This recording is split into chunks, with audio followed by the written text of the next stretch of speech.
Next अगर देखें तो जावा की कुछ एप्लीकेशंस यानी कि जावा लैंग्वेज कहाँ कहाँ पर यूज़ हो सकती है। डेस्कटॉप एप्लीकेशंस बनाने के लिए यूज़ हो सकती है, यानी कि विंडोज़ के लिए जो आप एप्लीकेशंस बनाते हो उसके लिए जावा लैंग्वेज यूज़ कर सकते हैं। वेब एप्लीकेशंस बनाने के लिए आप जावा लैंग्वेज को यूज़ कर सकते हैं, यानी वेबसाइट्स बनाने के लिए कुछ एंटरप्राइज सॉफ्टवेयर्स होते हैं या फिर डिस्ट्रीब्यूटेड सॉफ्टवेयर्स होते हैं, उनको बनाने के लिए भी जावा लैंग्वेज यूज़ की जा सकती है। मोबाइल एप्लीकेशंस हैं, गेम्स बनाने के लिए, रोबोटिक्स के अंदर या फिर एम्बेडेड सिस्टम्स के अंदर भी जावा लैंग्वेज यूज़ हो सकती है। एम्बेडेड सिस्टम यानी कि आप अगर माइक्रोवेव की एग्जांपल लें, तो उसके अंदर जो सिस्टम लगा होता है, बटन्स यानी कि जो कंट्रोल सारा सिस्टम होता है, वो एक एम्बेडेड सिस्टम है, उसमें भी जावा लैंग्वेज यूज़ हो सकती है। और इसके अलावा अगर कोई और एग्जांपल ले लें, जिस तरह टीवी का रिमोट होता है, उसमें वो भी एक एम्बेडेड सिस्टम है, उसमें भी जावा यूज़ हो सकती है। इस तरीके से डिफरेंट एम्बेडेड सिस्टम्स हो सकते हैं, जहाँ पर जावा लैंग्वेज को यूज़ किया जा सकता है। नेक्स्ट अगर देखें तो जावा की कुछ प्लेटफ़ॉर्म्स हैं, यानी कि ये डिफरेंट प्लेटफ़ॉर्म्स हैं जो कि डिफरेंट चीज़ों के डेवलपमेंट के लिए यूज़ होते हैं।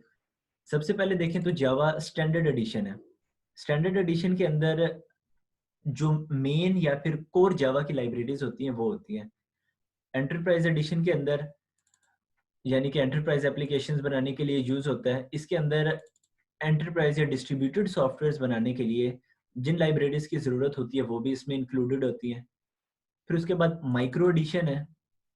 ये बेसिकली मोबाइल एप्लीकेशंस बनाने के लिए यूज़ होता है, यानी कि इसमें जो लाइब्रेरीज़ होती हैं, वो मोबाइल एप्लीकेशन डेवलपमेंट से रिलेटेड होती हैं। फिर जावा एफएक्स है। ये रिच इंटरनेट एप्लीकेशंस बनाने के लिए जावा एफएक्स एडिशन को यूज़ किया जाता है। ये सिर्फ बेसिक सा सिर्फ इंट्रोडक्शन है, बाकी लैंग्वेज अभी आगे जाके देखते हैं। कुछ फीचर्स हैं जावा के, वो पढ़ लेते हैं या देख लेते हैं, ठीक है। सबसे पहले तो जावा एक सिंपल लैंग्वेज है। अब सिंपल लैंग्वेज का मतलब है कि जावा जो लैंग्वेज है, वो सी की निस्बत या सी प्लस प्लस की निस्बत ज़्यादा सिंपल लैंग्वेज है। अब आपको लग रहा होगा कि अभी आपने स्टार्ट ही किया होगा, आपको डिफ़िकल्ट लग रही होगी, लेकिन जो जावा लैंग्वेज है, वो सी की निस्बत या सी प्लस प्लस या किसी दूसरी प्रोग्रामिंग लैंग्वेज की निस्बत ज़्यादा आसान लैंग्वेज है। इसके अलावा ये ऑब्जेक्ट ओरिएंटेड लैंग्वेज है। ऑब्जेक्ट ओरिएंटेड का तो आपको मतलब समझ आ गई है। चलिए ये ऑब्जेक्ट्स की बात जब करेंगे, तब आपको ज़्यादा बेहतर समझ आ जाएगी कि ऑब्जेक्ट ओरिएंटेड का मतलब क्या है। पोर्टेबल लैंग्वेज है। पोर्टेबल का क्या मतलब हुआ कि अब जिस तरह सी की अगर बात करें, तो सी में क्या होता था, आपने एक कोड लिख दिया है। अब ये कोड आपने विंडोज़ के लिए लिखा है, तो ये कोड सिर्फ़ विंडोज़ पर ही चलेगा, किसी दूसरे ऑपरेटिंग सिस्टम पर नहीं चलेगा। मैक पर नहीं चलेगा, लिनक्स पर नहीं चलेगा या किसी दूसरे ऑपरेटिंग सिस्टम पर ये कोड नहीं चलेगा, जो कि आपने विंडोज़ के ऊपर लिखा है। इस तरीके से अगर मैक पर लिखा है सी का कोड, तो ये सिर्फ़ सी के ऊपर या फिर प्लेटफ़ॉर्म डिपेंडेंट है, उसी सिस्टम के ऊपर चलेगा। लेकिन जावा का कोड क्या होता है कि आपने अगर विंडोज़ के लिए लिखा है, तो वही सेम कोड मैक पर भी चल जाएगा, लिनक्स पर भी चल जाएगा या किसी भी दूसरे ऑपरेटिंग सिस्टम पर चल जाएगा। यानी कि कोड पोर्टेबल है जावा का। इसके अलावा जावा जो है, जावा का कोड वो प्लेटफ़ॉर्म इंडिपेंडेंट है। वही जो पोर्टेबल के ऊपर बात की है, वही सेम बात है कि जो जावा है वो प्लेटफ़ॉर्म के ऊपर डिपेंड नहीं करती। यानी कि आप विंडोज़ यूज़ कर रहे हो या कोई दूसरा ऑपरेटिंग सिस्टम यूज़ कर रहे हो, उस पर जावा डिपेंड नहीं करती। इसके अलावा जावा एक सिक्योर लैंग्वेज है। सिक्योर्ड जावा का अपना रन टाइम एनवायरनमेंट है। अब बेसिकली अगर देखें, तो सी का आप कोड लिखते थे, सी का कोड कन्वर्ट होता था ऑब्जेक्ट कोड के अंदर। अब वो ऑब्जेक्ट कोड एक्चुअली एग्जीक्यूट कहाँ पर होता था, रैम के अंदर। मतलब कि बेसिकली सिस्टम या ऑपरेटिंग सिस्टम उसे एग्जीक्यूट करता था। जावा में क्या होता है, जावा का जो कोड होता है वो कन्वर्ट होता है बाइट कोड के अंदर, जिस तरीके से सी का कोड कन्वर्ट होता था ऑब्जेक्ट कोड के अंदर, और वो एग्जीक्यूट होता था ऑपरेटिंग सिस्टम के एनवायरनमेंट के ऊपर।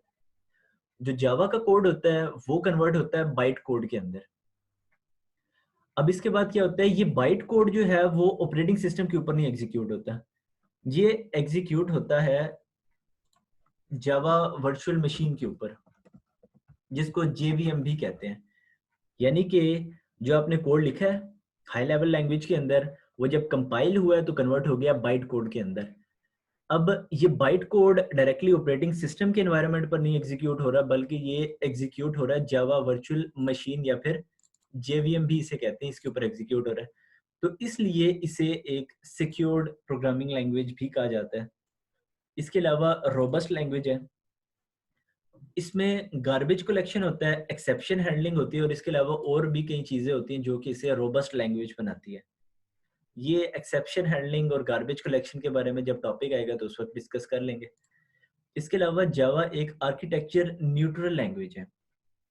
अब सी में आपने देखा होगा कि सी में क्या होता है, इंटीजर अगर 32 बाइट सिस्टम पर है, अगर आप इंटीजर वेरिएबल डिक्लेयर करते हैं 32 बिट आर्किटेक्चर सिस्टम पर, तो वो 2 बाइट स्पेस लेगा।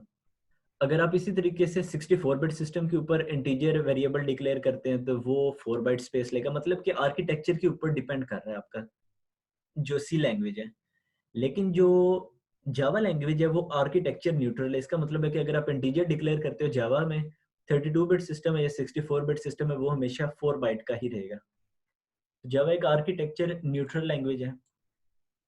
इसके अलावा इंटरप्रेटेड लैंग्वेज है। अब क्या होता है कि आपने जो सोर्स कोड लिखा है वो कंपाइल होकर कन्वर्ट तो हो गया बाइट कोड के अंदर, यानी कि कंपाइल होकर बाइट कोड में कन्वर्ट हो गया। अब ये बाइट कोड नहीं एग्जीक्यूट होना है, और एग्जीक्यूट इसे कौन करता है, इंटरप्रेटर करता है।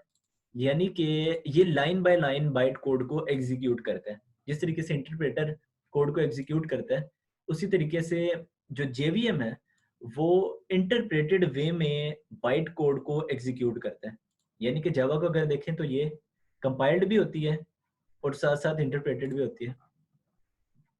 आ जाएगी। नेक्स्ट अगर देखें तो हाई परफॉर्मेंस प्रोवाइड करता है जावा लैंग्वेज। हालांकि ये सी की निस्बत या सी प्लस प्लस के निस्बत स्लो लैंग्वेज है, लेकिन ये बाकी लैंग्वेजेस के निस्बत थोड़ी सी बेहतर लैंग्वेज है, हाई परफॉर्मेंस प्रोवाइड कर देती है। मल्टी थ्रेडेड लैंग्वेज है, यानी कि मल्टीपल कोड्स को आप इकट्ठे एग्जीक्यूट कर सकते हैं। इन चीज़ों की डिस्ट्रीब्यूटेड लैंग्वेज है, यानी कि आप वेब के ऊपर किसी भी दूसरी मशीन से भी जावा के कोड को एग्जीक्यूट कर सकते हैं। और डायनामिक लैंग्वेज है। डायनामिक का मतलब हुआ कि आप रन टाइम के ऊपर ऑब्जेक्ट्स को क्रिएट कर सकते हैं, या फिर वेरिएबल्स को अगर कहें तो क्रिएट किया जा सकता है रन टाइम के ऊपर, यानी कि जब कोड एग्जीक्यूट हो रहा होता है। सी में अभी तक हमने जो पढ़ा था उसमें क्या होता था कि आप पहले से वेरिएबल्स डिक्लेयर कर देते थे और वो कंपाइल टाइम पर उसे मेमोरी एलोकेट हो जाती थी। लेकिन जावा में क्या होता है, जब आपका कोड एग्जीक्यूट होता है, वेरिएबल्स को या ऑब्जेक्ट्स को उस वक्त मेमोरी डायनामिकली एलोकेट की जा सकती है। ये कुछ फीचर्स थे जावा के। इन सारी बातों को बार बार मतलब कि रिवाइज किया जाएगा तो ज़्यादा, या बार बार इनके बारे में डिस्कस किया जाएगा तो आपको ज़्यादा बेहतर या समझ आ जाएगी इसकी।